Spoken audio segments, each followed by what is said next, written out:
ताज़ा तरीन इत्तलात के मुताबिक काज़ाकिस्तान में होने वाली एशियन रेसलिंग चैंपियनशिप में हिस्सा लेने के लिए पाकिस्तान से 4 रुकनी दस्ता कोच गुलाम फरीद की ज़ेरे निगरानी रवाना हुआ। इस दस्ते में रेसलर मोहम्मद बिलाल, नोमान ज़का और कॉमनवेल्थ गेम्स में ब्रॉन्ज मेडल जीतने वाले इनायतुल्लाह शामिल थे।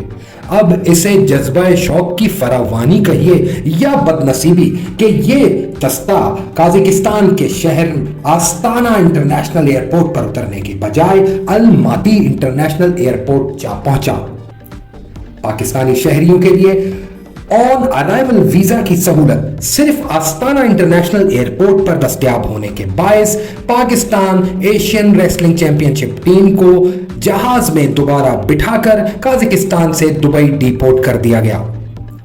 इस नाखुशगवार वाकये के बायस न सिर्फ Pakistani team Asian wrestling championship में हिस्सा लेने से महरूम रही, बल्कि आइंदा आने वाले ओलंपिक्स में पाकिस्तानी दस्ते की नुमाइंदगी पर भी सवालिया निशान उठ रहे हैं।